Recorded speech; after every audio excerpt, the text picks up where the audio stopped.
Please proceed. Tayo ditong mga kinatawan ay ibinoto lamang ng ilang libong Pilipino. Ngunit ang kasama natin ngayon ang Pangulong Duterte, ang most voted Philippine leader ng 2016. At ang kanyang anak, Vice President Sara Duterte, ang most voted Philippine leader naman ngayong 2022. I would like to manifest na gusto ng sambayanang Pilipino ang pagdurog niya sa mga kriminal, durugista at NPA na terorista. Kaya sila ibinoto at patuloy na mahal ng mga Pilipino. Kaya gusto natin ng patas na hearing. Sana sinama natin dito ang libo-libong mga magulang na ang mga anak ay biniktima ng mga durugista. Ang mga ordinaryong Pilipino na naglalakad galing trabaho, tapos sinaksak o pinatay ng adik, lahat ng mga kababaihan, na kahit pati infant na babae ay ginahasa na ng adik, libo-libo rin ang kanilang mga magulang at mahal sa buhay na wala dito ngayon. Awang-awa ang mga Pilipino sa mga inuseteng pamilyang na ito, kaya niluklok ng bansa ang Pangulong Duterte. Ang drug war ng Pangulo ay policy lamang. Hindi ito natupad kung hindi ito pinondohan ng Kongreso ng 6 na taon. Majority pa nga dito sa mga kinatawan ay naka-Duterte fist pa nung buong 6 na taon eh.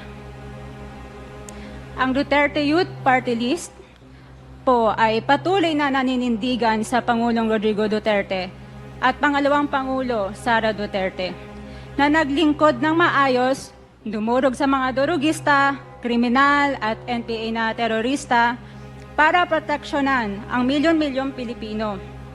Bakit wala nag-iimbestiga dito o nag-iimbita sa atin sa sobrang raming Pilipino na biniktima ng mga durugista?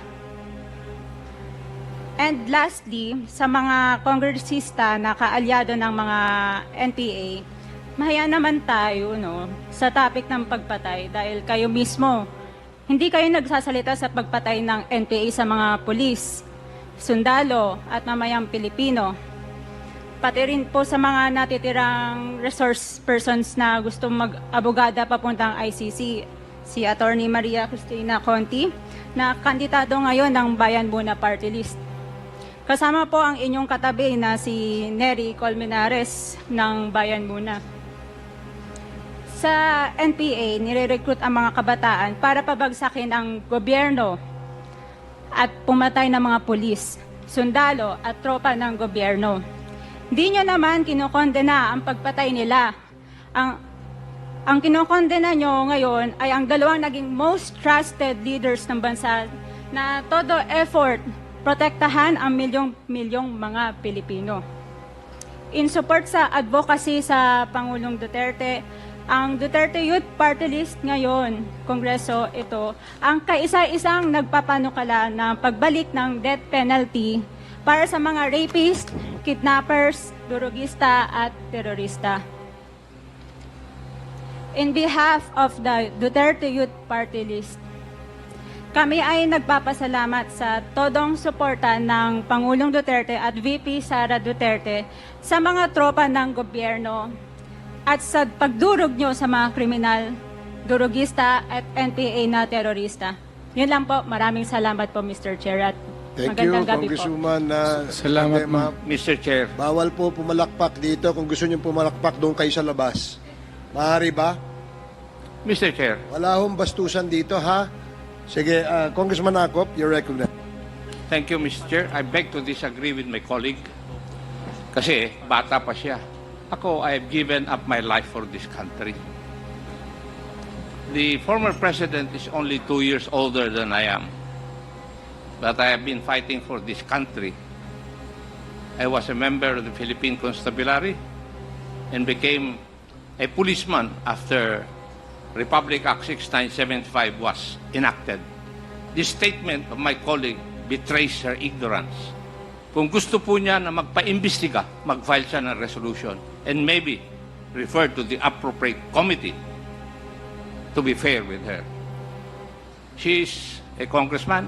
She knows the rules. However, your statement or your statements betray your ignorance of our rules here in this House of Congress. So I beg to disagree, Mr. Chair, na sila lang ang nakikipaglaban at marunong makipaglaban sa kalaban.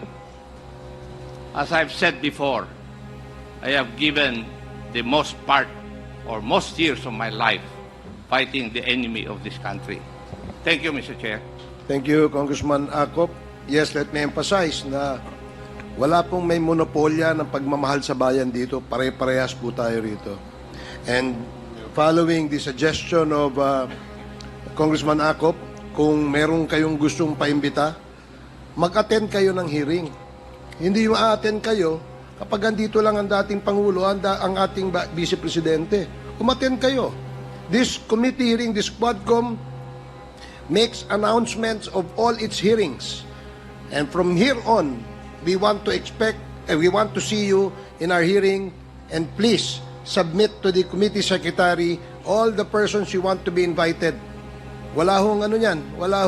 Kung sino yung gusto niyang imbitahan, pwede po yan. Gusto ko lamang pong liwanagin na wala hong may monopolyo sa pagmamahal sa bayan dito. Hindi kayo, hindi kami. Pare-parehas tayo nagmamahal sa bayan. Pare-parehas tayo nagseserbisyo eh. Diba? Huwag niyong sabihin mas magaling kayo. Dahil kami, hindi naman namin sasabihin magaling kami. Pero kung pagmamahal sa bayan, pare-parehas tayo. Huwag niyong sosolohin yan. Dahil magagalit si Congressman Dan Fernandez. Anyway, Mr. Chair, Mr. Chairman. Mr. Chair, Congressman Abante and then Congressman Senior Deputy Speaker Gonzales. Congressman Abante. katulad din po ni Congressman Romy Acop, gusto ko ring sabihin ang ilan sa aking talambuhay.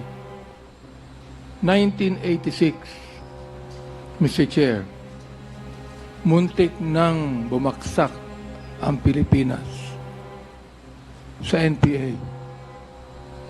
Mayroong 37,000 na armed NPA sa bansa. Merong 5 million na mass support ang NPA. That was 1986. Kinausap ko ang dating Chief of Staff, si FBR, upang ang aming grupo ay makipag-ugnay sa CRS upang labanan namin ang NPA saan man sila naroroon. Bilang isang religious leader, wala po kaming dalang armas. In fact, kami po ay nag-create ng grupo na ang tawag confrontational evangelism. Na ang ibig sabihin nun, habang NPA ay naghahasik ng lagim sa mga bayan, kami naman ay nagtuturo ng Biblia at ng tunay na kalayaan sa bayan. Ako din po ang isa sa mga nag-suggest kay FBR nung araw na magtayo ng isang civilian force na magiging kasama ng armed forces. Naging pangulo po sa FBR. Kasama po ako doon. Naging konsyal ako ng Maynila. Andiyan po si Atty. Bebot Bello. Alam po niya na magkasama kami sa lakas nung araw. So tama po ang sinabi ni Congressman Acop, ni Congressman Ace Barbers.